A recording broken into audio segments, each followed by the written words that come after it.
오늘 주신 본문의 말씀을 가지고 향기로운 제물이라고 하는 말씀으로 은혜를 나누고자 합니다. 기독교 윤리학자 리처드 니버라고 하는 분이 그의 저서를 통해서 책 읽는 자라고 저서인데 사람의 유형을 세 가지로 이렇게 나누어서 말했습니다. 첫째는 목적 지향의 사람입니다. 목적 지향적인 사람. 긍정적인 면에서는 참 좋죠. 그런데 약간 부정적인 면에서 보게 되면 이러한 사람들은 자기 목적을 위해서는 수단 방법을 가리지 않아요. 내가 살기 위해서는 남을 죽일 수도 있고 내가 잘 살기 위해서는 남을 가난케도 하는 일에 아무런 거리낌이 없습니다. 가령 우리가 예를 들자면 우리 선한 사마리아 사람의 이 비유 우리 성경에서 나와 있습니다만 이 비유에서 보게 되면 어떤 사람일까요? 강도와 같은 사람이에요. 자기 목적을 위해서는 다른 사람의 죽음, 다른 사람의 가난케 됨 아무런 재질을 않습니다. 다른 사람을 해치고 가진 것을 빼앗고 죽든지 살든지 상관하지 않는 사람. 오늘날도 여러분 정치권에 그런 사람들 참 많아요. 참 마음이 아픈 것이죠. 두 번째는 공동체 규범에 절대적으로 예속된 사람입니다. 법을 잘 지키는 사람이죠. 법을 잘 지키면서 자신은 옳은 일을 했다라고 생각을 합니다. 그런데 다른 사람은 상관없이 자신만 옳으면 그냥 정당한 거예요. 그렇게 생각을 하면서 살아가는 사람. 오늘 선한 사마리아 사람의 이 비유에서 보게 되면 어떤 사람일까요? 강도 만난 사람, 그 사람이 쓰러져 있는데도 지나가는 사람이 있어요. 누가 지나갔습니까? 제사장, 레위, 이런 사람들입니다. 법에 있어서는 자신들은 잘 지킨다고 생각을 하지만 불쌍히 여기는 마음 그런 것 없어요. 안중에도 없습니다. 내가 왜 그 일을 관여하냐? 그런 모습인 것이죠. 세 번째는 책임감 있는 사람이죠. 책임감 있는 사람. 다른 사람에 대해서 책임을 느끼는 사람이에요. 나라 민족의 이런 어려움을 보면서 책임을 느끼는 사람. 다른 사람의 아픔을 나의 아픔으로 받아들이는 사람. 그래서 자신이 사실 어떻게 보면 상관이 없는 일일 수도 있어요. 그런데 굳이 거기에 책임을 지려 하는 사람들 말씀합니다. 선한 사마리아 사람의 비유에서 보게 되면 누굴까요? 이방인이지만 사마리아인의 그런 모습을 말씀하는 것이죠. 사마리아인은 강도를 만나서 죽게 된 사람을 헌신적으로 돌봐주었습니다. 그 부비를 지출했습니다. 그리고 치료를 해달라고 내가 돌아오는 게 더 들면 또 주겠다라고 이렇게 말하는 사람. 이타적인 사람을 말씀하죠. 오늘 우리가 살펴보는 빌립보서 말씀을 우리가 나눕니다만 사도행전 16장의 말씀을 읽어보면 사도 바울이 어떻게 이 빌립보 교회가 시작되었는지를 알 수가 있어요. 우리가 잘 아는 대로 자주장사 이 르디아 그리고 바울과 신라가 옥구를 치르는 그런 동안에 구원을 받게 된 이 빌립보 감옥의 이 간수 이 가정이 모체가 되어서 바로 빌립보 교회가 세워집니다. 마게도냐 바로 첫 성이었던 이 빌립보 교회에서 예수님께서 이제 주셨던 말씀을 가지고 복음을 전가하면서 아시아에서 전하려고 했지만 성령의 이끌림을 받아서 그렇죠. 그 두로아에서 마게도냐 환상을 보고 그곳에 건너갔을 때 이 복음이 바로 이 교회를 통해서 퍼져나갔다라고 하는 것을 우리가 볼 수 있습니다. 그런데 이렇게 어려운 여건 속에서도 시작한 교회이기 때문에 그런지는 몰라도 빌립보 교회 성도들은 이 사도 바울에 대한 관심 그리고 사랑이 각별했어요. 각별했습니다. 사실 다른 교회는 사도 바울을 물질적으로 돕는 이런 일에 있어서 말씀을 보니까 별로 큰 관심이 없었어요. 그런데 빌립보 교회만큼은 참으로 최선을 다해서 감옥 안에서 고생하고 있는 이 사도 바울을 돌봐주었다라고 하는 도와줬다는 것이죠. 그래서 사도 바울은 이 고마운 성도들의 이 사랑에 대해서 깊이 감사하고 있는 그런 배경을 말씀 속에서 우리가 엿볼 수 있습니다. 오늘 말씀에서 보면 빌립보 교회 성도들은 어떤 사람일까요? 리차드 니버가 말한 사람의 세 가지 유형, 목적 지향적인 사람, 그리고 바로 공동체 규범에 절대적으로 예속된 사람, 법과 질서는 참 잘 알지만 그러나 삶은 전혀 아닌 사람, 그리고 여러분 책임감 있는 사람, 이 세 부류 중에 어떤 사람을 할까요? 바로 책임감 있는 사람이겠죠. 우리 바로 여기에 이 빌립보 교회 성도들의 모습을 볼 수가 있습니다. 오늘 본문 14절부터 17절의 말씀을 보게 되면 다시 한번 보겠습니다. 14절부터 17절까지 제가 읽어드리겠습니다. 그러나 너희가 내 괴로움에 함께 참여하였으니 잘하였도다. 빌립보 사람들아 너희도 알거니와 복음의 시초에 내가 마게도냐를 떠날 때 주고 받는 내 일에 참여한 교회가 너희 위에 아무도 없었느니라. 데살로니가에 있을 때에도 너희가 한 번뿐 아니라 두 번이나 나의 쓸 것을 보내었도다. 내가 선물을 구함이 아니요 오직 너희에게 유익하도록 풍성한 열매를 구함이라. 이렇게 말씀하고 있습니다. 이 말씀을 보게 되면 오늘 빌립보 교회 성도들은 바울의 무엇에 괴로움에 동참했다라고 하는 것입니다. 바울의 괴로움. 바울이 지금 여러분 어디에 있습니까? 이 옥중 서신이거든요. 그러니까 감옥에 있어요. 로마 감옥에 있으면서 있는 그 바울의 힘든 상황, 그것을 빌립보 교회 성도들은 너무나 이제 그 마음이 아팠던 거예요. 그래서 그 괴로움에 동참하고 있는 모습인 것이죠. 이 복음의 시초에 바울을 돕는 바로 그런 성도들은 빌립보 교회 성도들밖에 없었다라고 오늘 이 빌립보서에서 정확하게 기록하고 있습니다. 바울이 로마 이 데살로니가 있을 때에도 한 번이 아니라 두 번씩이나 바울의 쓸 것을 보내주었던 성도들이죠. 사실 바울은 이 빌립보 성도들에게 선물을 구한 것이 결코 아닙니다. 오히려 빌립보 성도들에게 유익하도록 풍성한 열매를 구하고 있는 오늘 사도 바울의 모습입니다. 그런데 여기서 우리가 주목되는 말씀은 어떤 것이냐면 너희가 내 괴로움에 함께 참여했다라고 하는 이 말씀이에요.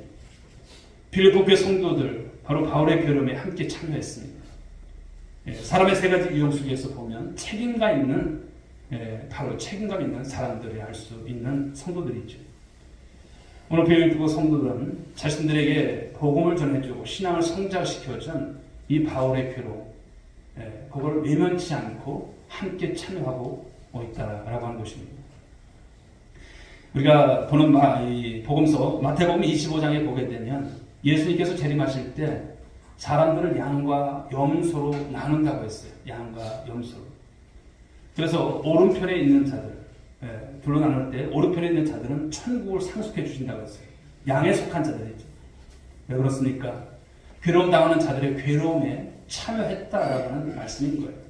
그런데 왼편에 있는 자들, 즉 염소 같은 사람들은 어떻습니까? 불의한 브레트라고 하고 명령합니다. 왜 그럴까요? 괴로움 당하는 자들의 괴로움에 참여하지 않았기 때문이라고 하는 이 말씀을 하시고 계신 거예요. 여기 괴로움을 당하는 자들의 괴로움에 참여한다라고 하는 것은 이것은 단순하게 사람들만의 어떤 문제가 아니라 그리스도의 괴로움에 참여하는 바로 이것이 된다고 하는 말씀인 것이죠. 오늘 빌립보 교회 성도들도 이 바울의 괴로움에 참여하는 자가 되었습니다. 그래서 오늘 사도 바울은 어떤 말을 합니까? 잘하였도다, 잘하였도다. 그 마음을 오늘 사도 바울은 표현하고 있습니다. 그러므로 사랑하는 우리 오늘의 성도 여러분, 그리고 오늘 헌신을 다짐하는 우리 남전교회 배운 모든 우리 여러분, 성도의 괴로움, 또 교회의 괴로움, 그리고 목회자의 괴로움, 또 그리스도의 이 괴로움에 나는 그건 상관없어. 나는 전혀 관여하지 않을 거야. 이런 모습이 아니라 함께 참여하고 함께 그 괴로움에 동참하는 것. 이것이 오늘 주님께서 바라시는 모습인 거예요. 바로 그리스도의 괴로움에 동참하는 것. 우리는 그러므로 주님의 사랑을 받은 자답게 그 괴로움에 동참하고 그것을 나누고 이런 모습을 통해서 주 앞에서 잘하였도다 바로 칭찬받는 우리 귀한 성도들 모두가 될 수 있기를 주님의 이름으로 축복합니다. 이런 마음이 있을 때 하나님께서 꿈꾸시는 교회가 되는 것이고 이런 마음을 가지고 우리가 섬겨 나갈 때 우리 교회가 정말 주님 안에서 하나된 모습으로 이런 교회가 될 줄 믿습니다. 세상은 어떻습니까? 너는 너고 나는 나예요. 너는 너고 나는 나. 굳이 우리가 다른 사람 생각하지 않고 그냥 나만 살아가는 것입니다. 그러나 우리 오늘의 교회는 서로 아픔을 나누고 괴로움을 나누고 혹시 어떤 수심찬 얼굴을 보면 어떤 걱정이 있느냐고 물어보기도 하고 이런 교회가 주님께서 원하시는 교회가 아닐까요? 이런 모습으로 섬겨가는 교회, 빌립보 교회 성도들처럼 책임받는 성도들. 그래서 선한 사마리아인의 이 비유의 말씀처럼 그 말씀으로 우리가 교회를 위해서 함께 섬겨 나간다면 정말 주님께서 정말 원하시는 교회요, 열매 있는 교회요, 또 그런 성도의 아름다운 교제가 넘쳐날 줄 믿습니다. 자, 다음으로는 이제 본문 18절 말씀을 보게 되면 내게는 모든 것이 있고 또 풍족한지라 에바브로 디도편에 너희가 준 것을 받음으로 내가 풍족하니 이는 받으실 만한 향기로운 제물이요 하나님을 기쁘시게 한 것이라 말씀을 합니다. 여기서 우리가 보는 것은 주목할 말씀은 향기로운 제물입니다. 받으실 만한, 하나님께서 받으실 만한 향기로운 제물이라고 했어요. 이 향기로운 제물이라고 하는 것은요, 무엇일까요? 구약시대로 거슬러 올라가 보면 하나님께 드리는 제물에 염두를 두고 하는 말씀이 있죠. 레위기 1장 9절의 말씀을 보시게 되면 그 하반절에 그렇게 말씀이 계속 나오는데요. 여호와께 향기로운 냄새니라. 그리고 1장 13절도 말씀을 보게 되면 여호와께 향기로운 냄새라. 그리고 17절을 보게 되면 여호와께 향기로운 냄새니라. 이런 말씀으로 계속 그 번제라든지 화목제라든지 소제라든지 이런 부분에 있어서 계속 그 말씀이 나와요. 하나님께 소나 양이나 비둘기를 제물로 드리게 되면 여호와께 향기로운 냄새가 되어진다는 거예요. 하나님께 예물을 드리면 바로 하나님께 향기로운 제물이 되어지는 것. 여러분, 우리 또한 주님 앞에서 그러한 생각을 가지시고 드려지는 삶이 될 수 있길 바랍니다. 자, 그렇다면 하나님께 향기로운 제물이 되려면 어떻게 드려야 하는가라고 하는 것입니다. 첫째는 무엇으로 드려야 될까요? 먼저 믿음으로 드려야 할 줄이 있습니다. 믿음으로 드려야 하는 것이 히브리서 11장 4절 말씀을 한번 펴보실까요? 히브리서 11장 4절.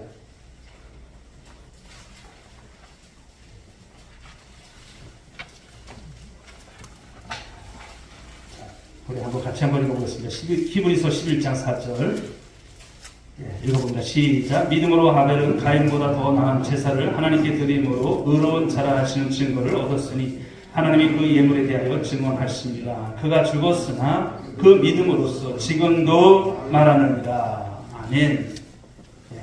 아벨은 무엇으로 드렸어요? 믿음으로 드렸어요. 가인의 제물. 여러분 저번에도 말씀을 드렸지만 가인은 농사진 것을 드렸고 아벨은 이제 그 양새끼를 드려서 양새끼를 하나님께 좋아서 이거 아니에요. 무엇으로 드렸다? 믿음으로 드렸다. 믿음으로 드렸다. 하나님과의 향기로운 제물이 되려면 믿음으로 드리는 여러분 저와 여러분들 될 수 있길 주님 축복합니다. 믿음으로. 믿음으로. 주님은 나를 살리시고 나에게 구원의 은총을 베푸시고 나를 하나님께서 정말 하나님 나라의 상속자로 후사로 우리를 불러주셨잖아요. 그 고마움, 그 감사함 우리 주님 앞에 사랑의 빚진 자로서 주 앞에 다 드린들 아까울 것이 있으니까 없어요. 그런데 믿음을 하나님 좋아하세요. 믿음을 원하시는 거예요. 원하기는 우리 남전도의 회원 여러분이 정말 믿음 좋은 그런 여러분 신앙이 되시고 가정에서도 믿음 좋은 정말 그런 아버지가 되시고 그런 할아버지가 되시고 그런 믿음의 남편이 되시는 은혜가 있길 주 여러분 축복합니다. 하나님께 드릴 때마다 하나님께 믿음으로 드릴 수 있길 바랍니다. 아유 이거는 안 드릴 거야 이런 것이 아니라 믿음으로 드리는 것 하나님 기뻐하시는 것입니다. 하나님께 드린 것은 하나님께서 공짜가 없으세요. 하나님께서 여러분들을 통해서 그 믿음을 통해서 축복하시고 은혜를 통해서 더욱더 여러분 주 앞에 더욱더 쓰임받는 모든 길을 열어주실 줄 믿으시기 바랍니다. 오늘 헌신을 다짐하는 우리 남전도 회원 여러분이 그리고 우리 모든 성도들이 믿음으로 향기로운 제물을 주 앞에 드릴 수 있길 주 여러분 축복합니다. 자, 두 번째는 사랑으로 드리라는 거예요. 사랑으로. 과거에는 여러분 지식이 힘이라고 이렇게 했죠. 그런데 지금은 세상이 바뀌었어요. 돈이 힘이 되는 세상. 그렇죠. 물질 만능주의. 이런 세상. 그래서 지금 세상은 참 돈이면 다 된다고 그렇게 생각하지만 그래도 정작 보면 돈이면 다 되는 세상이 결코 아닌 거예요. 돈 때문에 싸우고 돈 때문에 의가 상하고 참 그런 것을 많이 봅니다. 그런지 몰라도 사람들은 그렇지만 그래도 돈이 좋다는 거예요. 돈을 사랑하는 거예요. 돈을 목숨처럼 사랑하는 거예요. 그런데 하나님께 재물을 드리는 것은 재물보다 하나님을 더 사랑하는 의미가 있는 거예요. 여러분 하나님 사랑하십니까? 정말 사랑하세요? 나를 구원하신 그 하나님 사랑하십니까? 우리가 사도신경의 이 고백을 드릴 때마다 주님은 나를 사랑하셔서 이와 같은 은혜를 주시고 오늘도 성령을 믿사오며 이 믿음으로 주 앞에 드려지는 삶 속에서 우리 하나님께서 나를 얼마나 복되게 하셨는가 나를 얼마나 사랑하셨는가 이런 은혜 잊지 말라는 거예요. 주님 앞에 드릴 때마다 사랑의 마음을 듬뿍 담아서 드려질 때 하나님께서 그 재물보다도 하나님을 더 사랑하는 자의 그 마음을 받으시는 거예요. 그러므로 사랑하는 여러분들이 정말 주 앞에 드릴 때 사랑으로 드릴 수 있길 저는 축복합니다. 또 어떻게 드려야 될까요? 감사함. 신앙은 여러분 감사함이 척도예요. 여러분들이 신앙생활 잘하는가 하나님께서 어떤 모습인가 보면 감사가 있는가 없는가로 우리 주님께서 보시는 거예요. 여러분 감사가 넘쳐 흐르는 우리 성도들 될 수 있길 바랍니다. 나를 죄인에서 이 구원하신 하나님의 은혜 나에게 재물을 주신 그 하나님의 은혜를 헤아리면서 여러분 주 앞에 감사함으로 드려야 그것이 어떻게 된다? 그것이 향기로운 재물이 되어진다라고 하는 것입니다. 저는 늘 우리 헌금 개수하실 때마다 우리 성도님들이 참 우리같이 우리 교회처럼 감사 헌금을 많이 하는 게 처음 봤어요. 저는 그래요. 솔직히 감사 헌금을 참 많이 해요. 감사가 많구나. 그러니까 하나님께서 우리 교회를 사랑하시는 것 같아요. 할렐루야. 믿으시면 아멘 하시기 바랍니다. 정말 모든 게 감사하잖아요. 우리가 주일을 지키는 것도 감사하고, 그렇죠. 생일을 맞은 것도 감사해요. 모든 것이 감사해요. 향기로운 재물이 되는 것은 하나님은 감사의 재물을 기뻐 받으신다는 거예요. 네 번째는 헌신함으로 드려야 한다는 것입니다. 하나님은 우리를 구원하시려고 독생자 예수 그리스도를 그 십자가의 희생제물로 그냥 내어주셨어요. 오늘 우리는 몸도 마음도 사랑도 재능도 물질도 헌신의 제물로 하나님께 드려야 할 줄 믿습니다. 모든 것이 헌신입니다. 여러분 아까우세요? 나를 드리는 것이 아까우십니까? 나의 몸을 드리고 나의 어떤 시간을 드리고 나의 물질을 드리는 것이 아까울까요? 아닌 것이에요. 주님은 나를 위해서 다 주셨어요. 근데 우리 주님께서 나같이 부족한 사람일지라도 받기를 원하세요. 헌신의 모습을 받기를 원하세요. 오늘 헌신을 다짐하는 우리 남전교회가 금년 정말 주의 몸된 교회가 부흥되기를 위해서 한 해 동안 정말 전에 없었던 헌신을 다짐하시고 또 그렇게 드려지는 한 해가 되어진다면 교회는 부흥될 줄 믿습니다. 신년은 젊어질 줄 믿습니다. 여러분의 삶 가운데 하나님께서 형통의 복을 주실 줄 믿으시기 바랍니다. 우리 여러분 그래도 우리 장로님 또 회장님으로서 계시잖아요. 또 우리 장로님들 또 함께 해주시고 집사님들 참 열심히 하는 단합된 모습이 참 좋은 것 같아요. 이 모습으로 헌신이 그냥 표현적인 그런 모습으로 끝나는 것이 아니라 정말 주 앞에서 말 없이 이름 없이 섬기지만 그 아름다운 모습을 주께서 정말 보시고 축복하실 줄 믿습니다. 또 우리 주님 앞에 향기로운 제물이 되기 위해서는 자원하는 마음으로 드리라고 하는 거예요. 자원하는 마음으로. 시편 54편 6절을 보실까요? 한번 시편 54편. 시편 54편 6절. 여기 이런 말씀이 있습니다. 시편 54편 6절. 같이 읽어볼까요? 시작. 내가 낙헌제로 주께 제사하리이다. 여호와여 주의 이름에 감사하오리니 주의 이름이 선하심입니다. 낙헌제라고 하는 용어가 나와요. 낙헌제. 즐거울 낙자를 쓰고요. 드릴 헌자를 쓰고 제사제자를 쓰고 그래서 낙헌제라고 하는 것입니다. 즉 어떤 것입니까? 즐거운 마음으로 드리는 제사. 그러니까 즐거운 마음으로 드려지는 이 예배. 바로 이런 것이죠. 하나님께 우리가 드리는 이 제물은 어떤 의무감이 되어서는 안 돼요. 억지로 드리는 억지의 마음이 되어서는 안 됩니다. 즐거워하는 마음으로, 자원하는 마음으로 우리 하나님께 드리면 하나님은 그것을 향기로운 제물로 받으신다는 거예요. 우리 하나님 앞에 인색하지 않는 성도들 될 수 있기 바랍니다. 할렐루야. 다른 것은 아끼십시오. 그런데 주님 앞에는 아끼지 마세요. 우리 하나님 기뻐하시는 일에 쓰임받는 것. 정말 귀한 것입니다. 창세기 4장에 보시게 되면 하나님께서 이 아벨과 그 제물을 받으시고 가인과 그 제물은 받지 않으셨다라고 하죠. 그러므로 이 말씀들을 생각해 보십시오. 양의 첫 새끼 드리는 것이 쉬워요? 그렇지 않습니다. 그러나 아벨은 믿음으로 바로 즐거운 마음으로 오늘 주님 앞에 자원하는 마음으로 드려졌던 거예요. 하나님 기뻐 받으신 것을 말씀하고 있죠. 그러므로 사랑하는 남전도 여러분 그리고 성도 여러분 믿음으로 사랑으로 감사함으로 헌신함으로 자원함으로 하나님께 제물을 드리는 그런 분들이 되셔서 온전히 하나님께 향기로운 제물을 연락되는 여러분 모두가 될 수 있게 주여로 축복합니다. 또 이제 오늘 18절 오늘 빌립보서 이제 4장 18절 하반절을 보시게 되면 자 말씀을 보십시오. 하나님을 기쁘시게 한 것이다. 하나님을 기쁘시게 한 것이다 이렇게 말씀합니다. 하나님께 향기로운 제물이 되어서 하나님을 기쁘시게 했다는 말씀입니다. 하나님은 향기로운 제물을 기뻐하시는 분이시죠. 왜 그렇습니까?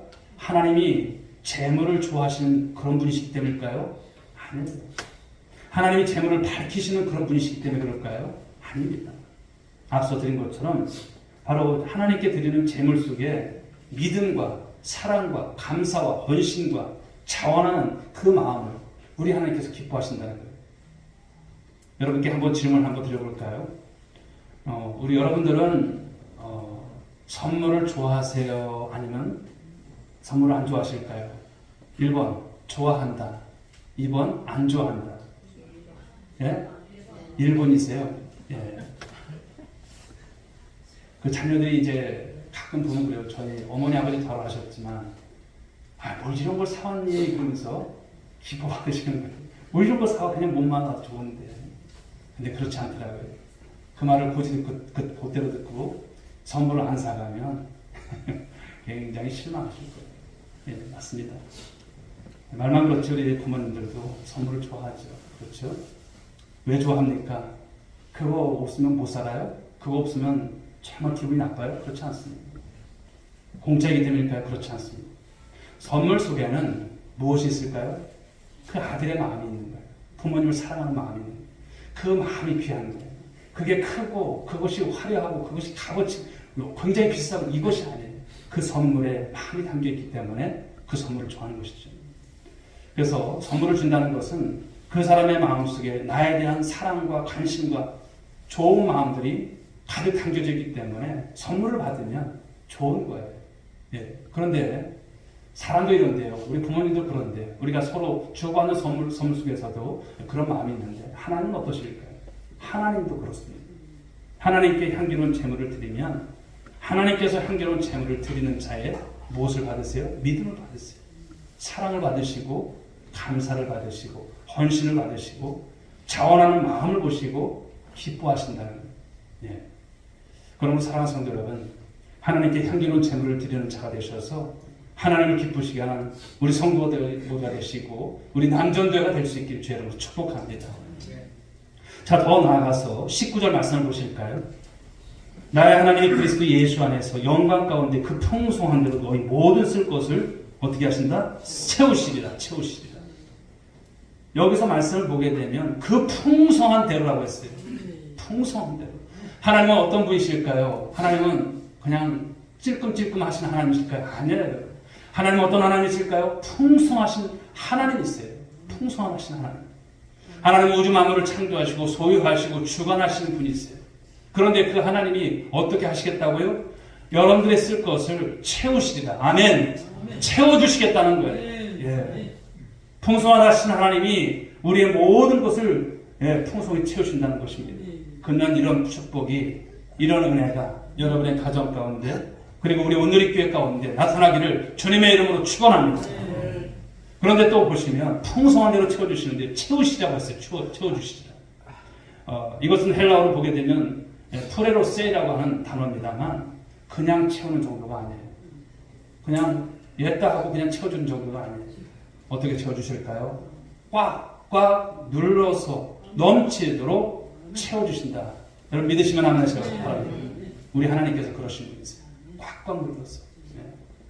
고송이라고 하죠. 옛날에 쌀을 댈 때 보면 쌀을 그냥 이렇게 해서 넘치도록 해야 하는 거. 그렇게 채워주시면 꽉꽉 눌러서. 우리 가끔 보면은 제가 우리 권사님들 보면 손 큰 권사님들 몇 분을 아세요. 참 손이 커요. 근데 하나님은 어떤 분이실까요? 손이 커도 너무 크신 분이세요. 엄청 크신 분이세요. 누가복음 6장 38절 말씀을 보게 되면 이런 말씀을 주시죠. 주라 그리하면 너에게 줄 것이니 곧 구이 되어 누르고 흔들어 넘치도록 하여 너에게 안겨 주리라. 할렐루야. 하나님은 주는 사람에게 주시는 거예요. 하나님께 드리는 자에게 후이되어 누르고 흔들어 넘치도록 하여 안겨주신다. 이렇게 말씀하고 있습니다. 우리가 여러분 신앙생활 하면서도 예수 믿기 전에는 우리 그런 모습 아니었을 수 있어요. 그런데 예수 믿은 다음에는 그런 여러분 마음속에서 이 말씀이 적용이 되셔야 돼요. 누군가에게 줄 때도 이런 모습. 그렇죠. 주는 사람이 복을 받는 자예요. 그냥 받을기만 하려고 하는 사람들은 늘 받기만 여러분 생각하죠. 그러니 그 마음을 몰라요. 선물이라고 하는 것은 가만히 보십시오. 줄 때 기쁘더라고요. 그렇죠? 누군가에게 손을 베풀 때 기쁜 거예요. 내가 시간을 드리고 내가 물질을 드리고 정성을 드리고 할 때 전도의 삶도 마찬가지고 다 드리는 거예요. 근데 우리 하나님께서는 우리가 드린 것보다 몇 고 드린 것이니까 상상할 수 없을 정도로 적어도 몇 배일까요? 30배. 할렐루야. 적어도 30배의 축복을 주세요. 60배의 축복을 주시고 100배의 축복을 주세요. 이삭과 같이 그 해에 100배 여러분 결실을 맺게 하시는 분이 하나님이십니다. 그러므로 사랑 여러분, 신앙이라고 하는 것은 경험해보지 않으면 말을 막아야 돼요. 그런데 경험해보면 어떻습니까? 하나님의 드림이 이렇게 소중하구나 라고 하는 것을 몸소 깨닫게 되어진다고 하는 것이죠. 마태복음 6장 33절도 말씀을 보면 그런즉 너희는 먼저 그의 나라와 의를 구하라. 그리하면 이 모든 것을 너에게 더하시리라. 먼저 그의 나라와 의를 구하면 물질로도 먼저 그의 나라와 의를 구하면 이 모든 것, 즉 먹고 마시고 입는 것을 하나님 도와주시겠다는 거예요. 채워주시겠다는 거예요. 그러니까 항상 하나님 앞에는 우선순위가 있어야 되는 거예요. 이런 삶. 하나님께 드리는 바로 향기로운 재물에 대한 대가. 누가 보상해 주십니까? 하나님께서 지불해 주십니다. 하나님 그리스도 예수 안에서 풍성한 대로 여러분에게 지불해 주실 것을 믿으시기 바랍니다. 아브라함과 이삭과 야곱은 하나님께 여러 가지 축복을 받았는데 여러분 물질의 축복도 받았지 않습니까? 거부가 되었어요. 아브라함과 이삭과 야곱의 공통점이 무엇입니까? 그들은 어떤 그 본거지를 옮길 때마다 그렇죠? 그 하나님 앞에 가장 먼저 했던 게 무엇입니까? 제사예요. 제사. 여러분 미국의 청교도들이 이제 아메리카로 이제 그 영국에서 건너와서 퓨리탄이죠. 청교도들이 와서 가장 먼저 한 게 무엇입니까? 교회 줬어요. 하나님께 예배를 먼저 드렸어요. 그러니까 미국이 어쨌든 여러분 정말 그 역사 짧은 역사 가운데 그 큰 복을 받은 것은 하나님께서 기뻐하시는 바로 이 제사 예배를 드렸다고 하는 것이죠. 가는 곳마다 여러분 아브라함과 이삭과 야곱은 제사를 드렸어요. 어디에 있든지 하나님 앞에 제사가 먼저였습니다. 아브라함과 이삭과 야곱이 하나님께 제사를 드릴 때 소나 양이나 염소를 제물로 드렸어요. 그런데 소나 양이나 염소를 제물로 드리면 어떻게 되겠습니까? 가축의 숫자가 주는 거예요. 저는 여러분 이 레위기 말씀들을 보면 그 수많은 그 하나님 앞에 드려지는 제사에 어마어마한 것들이 들어가잖아요. 동물들이 죽잖아요. 제사를 드리는데. 근데 하나님께서 그걸 원하세요. 하나님께서 여러분 그렇다고 해서 그들이 가난케 되는 걸 원하실까요? 아니에요. 그들이 여러분 그 많은 것을 드렸음에도 불구하고 그들은 하나님의 복을 받는 것을 볼 수가 있는 것입니다. 그렇습니다. 하나님께서 풍성하신 은혜 가운데 번성케 하시는 은혜 가운데 채워주심을 성경이 말씀하고 있습니다. 우리가 다른 것은 여러분 몰라도 세상의 논리를 가지고 살 때 다른 건 몰라도 우리는 적어도 신앙의 말씀을 가지고 살아갈 때 성경이 그렇구나. 이 말씀들을 믿어 오늘도 하나님께서 어떻게 일하심을 경험하는 우리 모든 성도의 삶이 될 줄 믿습니다. 그러므로 오늘 헌신을 다짐하는 우리 남전도의 회원 그리고 우리 모든 성도 여러분 금년 한 해 여러분 우리 교회 표현을 다시 한번 보실까요? 우리 같이 한번 해보겠습니다. 하나님이 꿈꾸시는 그 교회. 근데 하나님만 잘 되고 우리는 안 되고 이게 아니에요. 하나님이 이것을 위해서 우리가 가면 우리가 오늘도 이렇게 드려지는 이 헌신을 다짐하고 이런 향기로운 제물이 되어지면 하나님께서 꿈꾸시는 교회가 되어지고요. 그런 교회가 되어지면 하나님은 나는 채웠으니까 됐다 이것이 아니에요. 가정이 복을 받는 줄 믿으시기 바랍니다. 하나님 채워주시는 거예요. 그러므로 금년 한 해는 여러분들이 이웃과 성도와 교회와 그리고 그리스도의 괴로움에 함께 참여하는 자가 되십시오. 참 교회가 어떻게 올라갈까? 저는 맨날 실천상을 놓고 기도를 해요. 이 네 가지 기도, 이 제목을 가지고. 근데 뒤에 가서 주황색에 있는 교회 부흥, 성전 건축 여기서는 저는 더 강력하게 기도를 합니다. 하나님 이것이 꼭 해야 됩니다. 이것이 될 수 있도록 우리 남자들을 사용하여 주시고 우리 장로들을 사용하여 주옵시고 우리 권사들을 사용하여 주시고 일할 때 우리 정말 그 앞에 나와서 일할 수 있는 저들 될 수 있도록 도와달라. 사람의 뜻으로 되지 않습니다. 성전 건축도요 사람의 뜻으로 되지 않아요. 물론 우리가 플랜을 짜서 이렇게 됐으면 좋겠다 저렇게 됐으면 좋겠다. 그런데 제가 어느 한 분이라도 그렇죠. 장모님 어디 땅 굳이 얼마인지 한번 물어보세요. 그런 말씀 드린 적 있어요? 없어요. 하나님께서 하실 거다. 하나님께서 아마 하나님은 여러분 어떤 분이십니까? 성부 하나님은 플랜을 갖고 계십니다. 플래너예요. 그 계획이 다 있으세요. 우리가 몰라서 그렇지. 우리 교회 자리가 어디 있는지 하나님은 알고 계세요. 근데 시기는 하나님께서 지금 가지고 계신 것이죠. 사랑하는 여러분 이를 위해서 우리 기도하시기 바랍니다. 하나님이 이제 수년 내 부흥을 반드시 주실 거예요. 그리고 그 일에 오늘 남전도의 회원 여러분들이 그리고 우리 모든 성도들이 분명히 쓰임 받을 것이라 믿습니다. 바로 이 일을 위해서 오늘도 하나님 앞에 우리가 향기로운 제물이 되어주시라는 거예요. 드림이 되시라는 거예요. 그러나 그 드림을 통해서 하나님 기쁘게 받으시고 오늘 말씀 주신 것처럼 그 풍성한 데라고 했어요.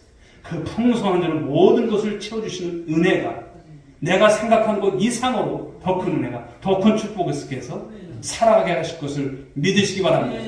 드림이 결코 여러분 손해 아니에요. 오늘도 이런 사실을 믿고 의지함으로 우리 정말 주 앞에서 헌신 다짐하시고 쓰임받는 우리 남전교회 금년 우리 장로님께서 계획을 주시고 또 한 해 동안 이렇게 해나가신다는 것을 참 흐뭇했어요. 남전교회가 그래도 이렇게 자꾸만 하려고 하는 모습들, 그렇죠? 그런 몸부림들이 보여집니다. 근데 그보다 조금 더 가미히 한다면 정말 기도의 자리에서, 예배 자리에서, 또 헌신의 자리에서 더욱더 열심을 다할 수 있었으면 참 좋겠다. 그러면 하나님께서 정말 큰 은혜를 주시는 그런 원년을 만들어 주시라 믿습니다. 여러분 그렇게 믿으시면 아멘 하시죠.